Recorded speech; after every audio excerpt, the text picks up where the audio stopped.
Hello, everyone. My name is Janiyah Downing. I am the president of the Indiana Association for College Admissions Counseling, or INACAC. And today we're doing another one of our INACAC video series where you get to meet someone from our executive board. Today we're talking about membership. So we have the chairs of our membership committee, and they're going to introduce themselves, starting with Mackenzie. Hi everyone, my name is Mackenzie Ewald. I am a Senior Assistant Director of Admissions at Wabash College. I've been involved with INACAC for about 6 months now, serving on the membership committee. And I have been in higher ed world, specifically admissions, since 2017. Very cool. My name is Katie Ashcroft, and I am the Director of Admissions Recruitment at the University of Indianapolis. I have been involved in INACAC for about a year and a half now, and I have been in admissions, working in higher ed admissions for about 14 years now. Very cool. Before we got started, Katie and I were talking. We're part of the same freshman class for higher ed. We both started about 14 years ago, so very cool. And Katie, are there any other musicals you want us to know about that you're really excited about, or is it just Hamilton? I like them all. Hamilton obviously is the popular one right now, but have to stick with the classics. Les Mis, Phantom of the Opera, Rent, all those classics. Dang, all right. Mackenzie, are you also a musical person? Unfortunately, I am not. I don't know that I've seen any of those musicals that you just mentioned, Katie. I'm very sorry. It's okay. You're probably much more of an action type of like horror movie kind of person. That's cool. Yeah. Well, for today, I'm really excited to talk to you all about membership because practically, you all are one of the important forces that keep INACAC going by, sharing what membership is and getting people connected with our organization. So before we go into anything else, can you please share a little bit more about what membership is and what your community does? Right. So I guess there's really kind of two-ish parts to our committee. The part I kind of handle is the number part. I work a little bit with Stacy. She sends out the renewals, encouraging people to do the actual renewals, where I look at any sort of trends that we have with numbers. Are we seeing an increase in out-of-state people wanting to be members of INACAC compared to high school guidance counselors that are wanting to be members of INACAC? So that is kind of the role that I have taken on. I came into this not really knowing too much about membership committee and learning a lot along the way from some previous members. Mackenzie, you want to talk about some of the things that you've done in your short but very productive time on the INACAC board? Yeah, absolutely. So just like Katie, I learned a lot, I would say, pretty quickly. So while Katie takes care of a lot of the numbers, in my brief time on this committee, we really started thinking about ways that we can grow our membership. Now, this is a very different year, right? So things look very different in the world and in higher education and in professional committees and boards just like this. So of course, just like all other years, we are looking to grow our membership, but again, it's a little bit slower this year than we were hoping for, but that's to be understood.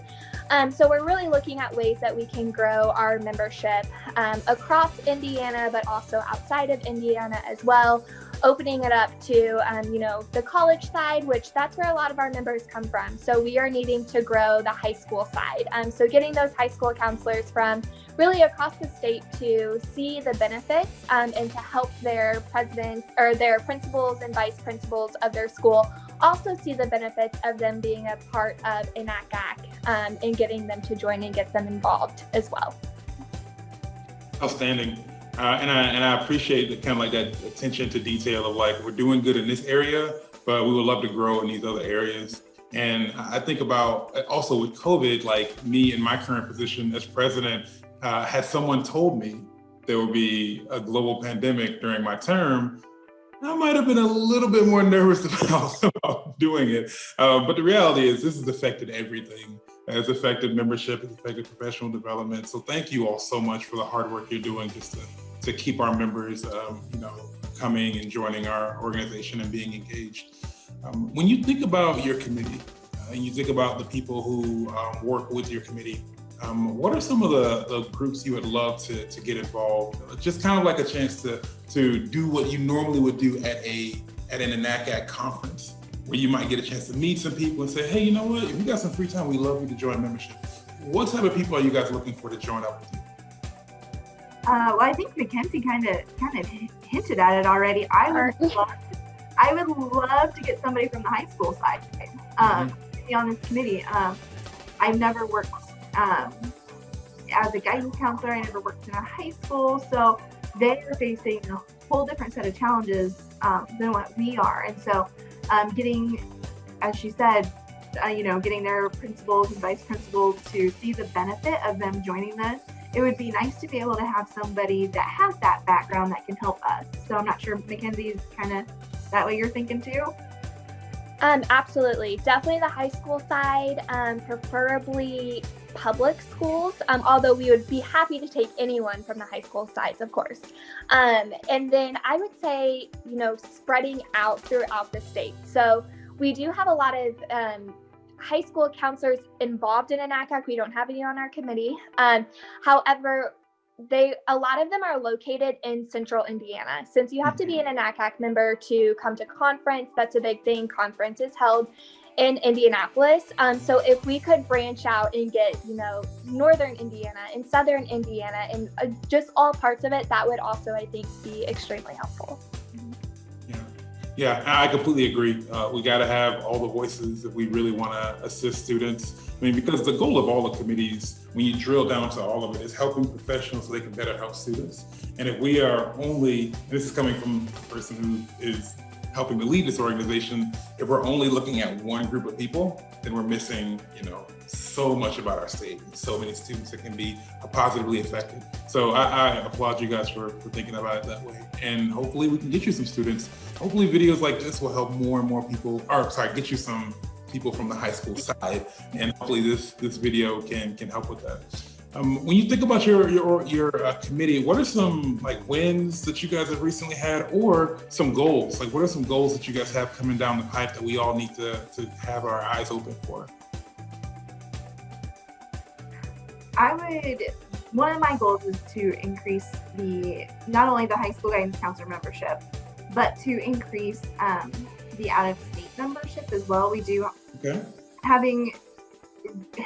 opening up so COVID has really just kind of went with all of our plans and everything. But at the same time, I really think that we are able to change some things for the better. So one of those might be the virtual college fair, which again, those can be hit or miss on the virtual college fair side, but being able to do that, I think it opens up a lot. There are a lot of other ways you can get involved. So for example, there might be, we draw a lot of students from New York, but we can't travel there. But virtual college fairs are giving us that ability to get in front of some of those students in New York. So I think if we're able to open up and maybe get some more out-of-state people that way, saying, hey, we have these virtual college fairs. Obviously, we love to keep Indiana students in Indiana, but at the same time, being able to give those students exposure to different colleges through virtual college fairs and having those colleges from out-of-state be members of NACAC, I think that will definitely give us some different ideas and some different diversity and background here on our committee.